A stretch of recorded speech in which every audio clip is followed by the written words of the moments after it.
Assalamualaikum warahmatullahi wabarakatuh. Saya Yuniati Rafiah dengan NPM 19630460.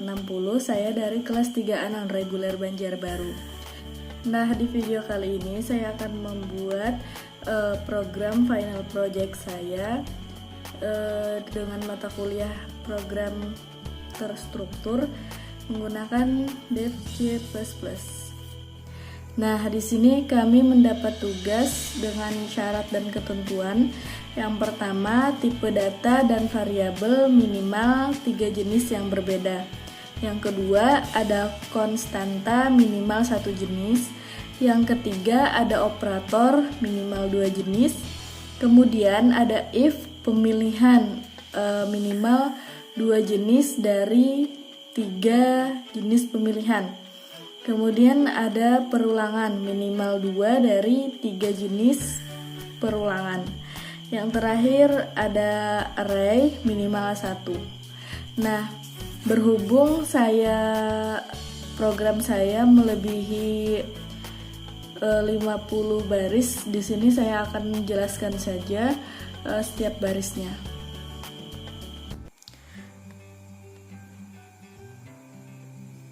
Pertama-tama kita buka DevC++-nya.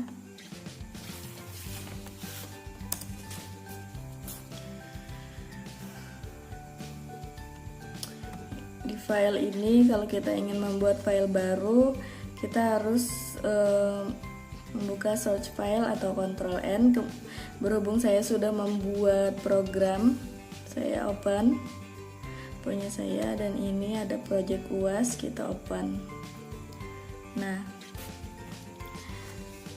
berhubung syaratnya tadi ada 3 tipe data, 1 konstanta, 2 operator, 2 dari 3 pemilihan, 2 dari 3 perulangan, dan 1 array.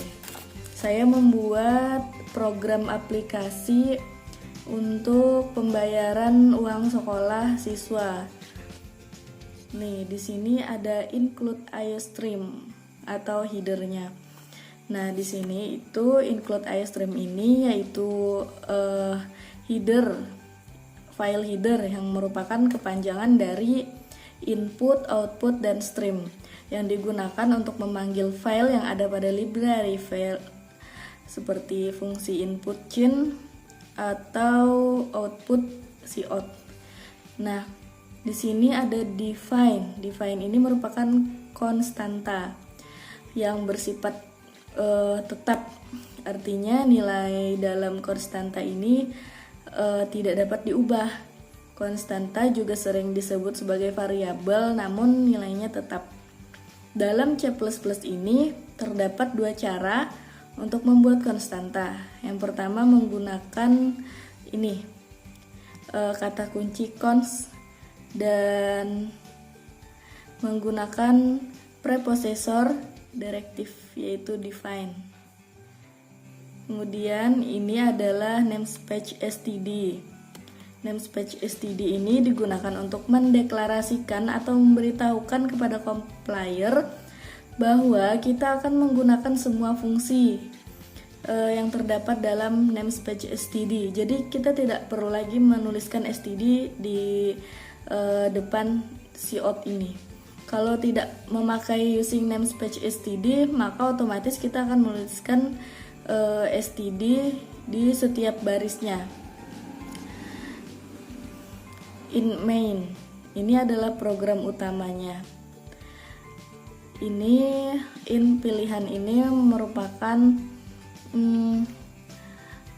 tipe data. String NISN ini adalah tipe data juga. Kan diminta minimal 3. Di sini ada 1 tipe data. Nanti saya akan jelaskan lagi, ada lagi di bawah saya membuat 3 tipe data. Kemudian di menu saya menggunakan perulangan. Berhubung saya membuat aplikasi untuk pembayaran uang sekolah, maka untuk membayarnya biasanya kita kalau mahasiswa itu menggunakan NPM. Kalau siswa saya hanya menggunakan contohnya NISN saja. Jadi kita masukkan NISN dulu, kemudian baru kita bisa membayar uang sekolah. Nah, NISN ini ada menu, ada CIN. Nah, di sini kita fungsinya untuk input NISN kita dan terbaca di sini. Si garis-garis ini hanya untuk mempercantik tampilan ketika di execute nanti.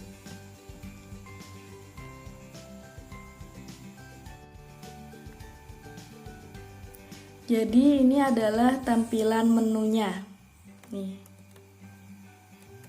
Saya membuat dua menu, yaitu menu pembayaran uang sekolah dan yang kedua ada menu keluar. Kemudian ini adalah pilihan dari menu yang saya buat tadi, yaitu ada menu 1 dan menu 2. CIN ini untuk menginputkan menu tersebut. Kemudian ada switch ini termasuk pemilihan juga. Kemudian kita mulai. Nah, di mulai ini nanti saya memasukkan dua tipe data. Ada tipe data in dan tipe data char. Nah, di sini array, saya memakai array juga satu. Ini adalah tampilan ketika kita klik mulainya ya. Ini adalah tampilan mulainya. Nah, kalau sudah ini tampil, maka di sini akan ditanya atau disuruh input. Karena ada CIN lagi, disuruh input. Di sini kita masukkan jenis pembayaran. Ini kan ada jenis pembayaran, berhubung saya ingin membayar uang sekolah, ada beberapa jenis pembayaran, yaitu bayar uang SPP, bayar uang gedung, bayar uang asrama, dan bayar uang makan. Nah, di sini kita fungsinya memasukkan jenis pembayaran tersebut, apakah pembayaran nomor 1, nomor 2, nomor 3, atau nomor 4. Misalnya saya di CIN ini nanti inputnya saya memilih pembayaran nomor 2, yaitu bayar uang gedung sebesar 1 juta rupiah. Nah, berapa bulan yang akan dibayar? Seandainya saya memilih di sini CIN, nanti kita inputkan lagi 3, maka bukti pembayaran ini akan tampil, atau ini adalah printout-nya ya. Bukti pembayarannya akan tampil nanti seperti ini. Kan tadi misalnya kita memilih nomor 2, di sini nanti di jenis nomor pembayaran tertera nomor 2. Berapa bulan uang yang akan dibayar? Tadi kan saya memilih 3 bulan. Berarti nanti di sini akan ada 3. Di sini biaya pajak pembayaran uang sekolah. Karena saya tadi di atas di konstanta menuliskan biaya pajak itu 5.000, maka di sini akan tertulis 5.000. Nih. Ini artinya kita 4 digit. Seandainya kita ubah 5, maka biaya pajak itu akan berubah jadi 50.000 atau nanti jadi 5 digit pokoknya. Sini ada arraynya lagi. Total pembayaran ini adalah, seandainya kan tadi 3 bulan dan ditambah uang pajak tadi. Seandainya kan 3 bulan 3 juta tambah uang pajak berarti 3.005.000. Jadi di sini nanti total pembayarannya adalah 3.005.000. Nah, total yang harus dibayar ini adalah uang kita. Uang kita yang akan kita bayarkan.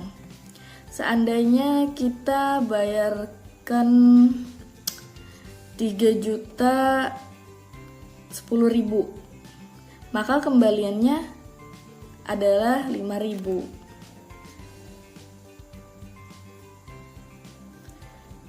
Di bukti pembayaran ada rumus ini, if. Di bukti pembayaran ada rumus if, yang dimana nanti misalnya kita if biaya yang satu, yaitu adalah biaya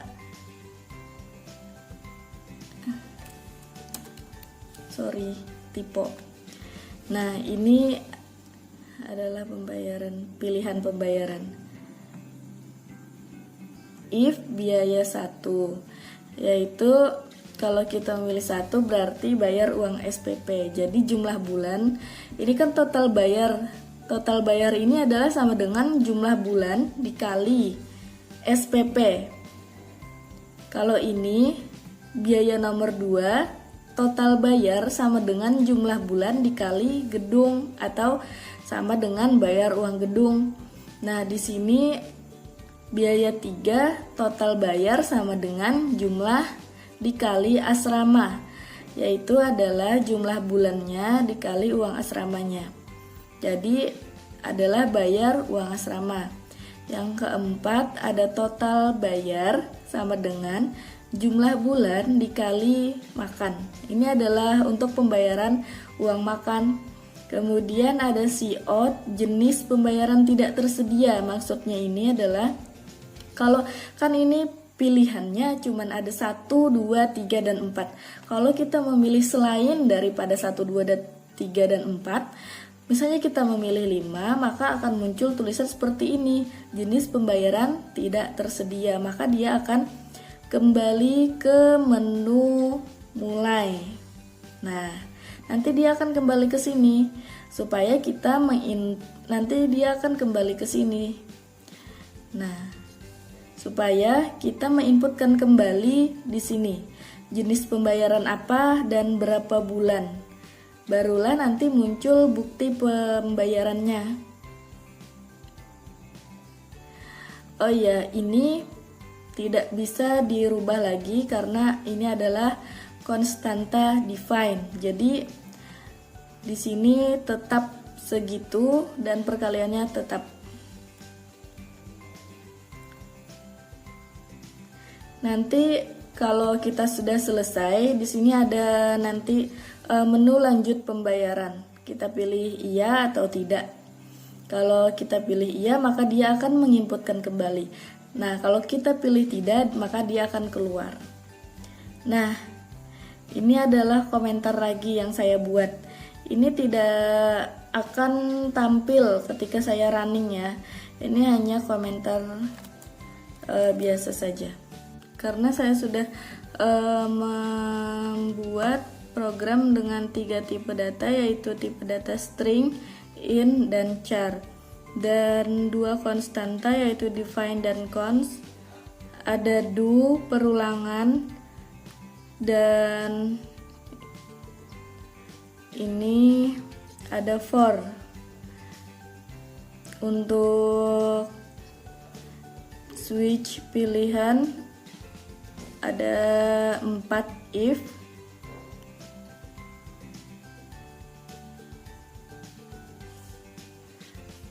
ada while, dan ada operator.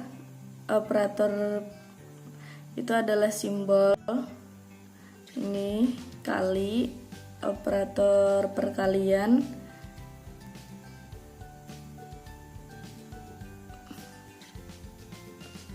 ada operator pengurangan dan operator penjumlahan.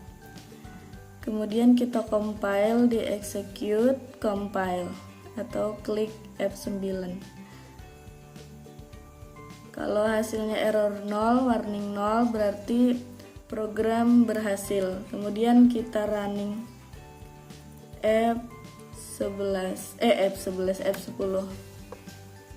Di sini kita masukkan NISN kita yang ingin bayar uang sekolah.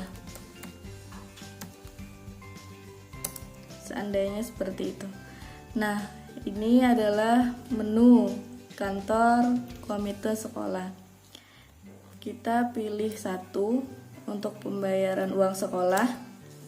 Ini adalah jenis pembayaran uang sekolah, ada uang SPP, uang gedung, uang asrama, dan uang makan.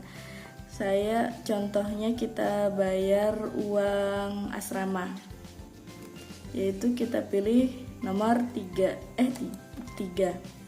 Kemudian enter berapa bulan, seandainya 2 bulan. Nah, ini adalah bukti pembayarannya. jenis pembayaran yang dipilih adalah nomor 3. Ini menggunakan perulangan.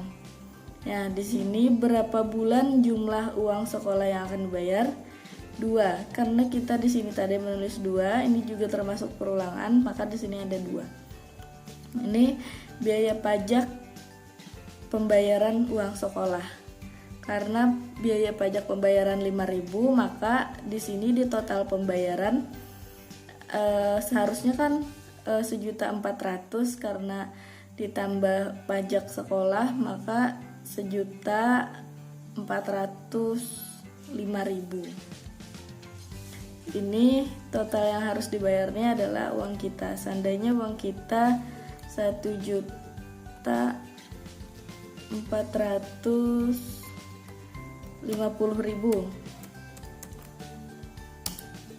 maka uangnya kembaliannya adalah 45.000. Terima kasih atas kerjasamanya, semoga seterusnya bisa bayar tepat waktu. Ini hanyalah kata-kata biasa. Kemudian lanjut pembayaran atau tidak. Seandainya tidak, kita pilih T. Terima kasih sudah menonton video saya sampai habis.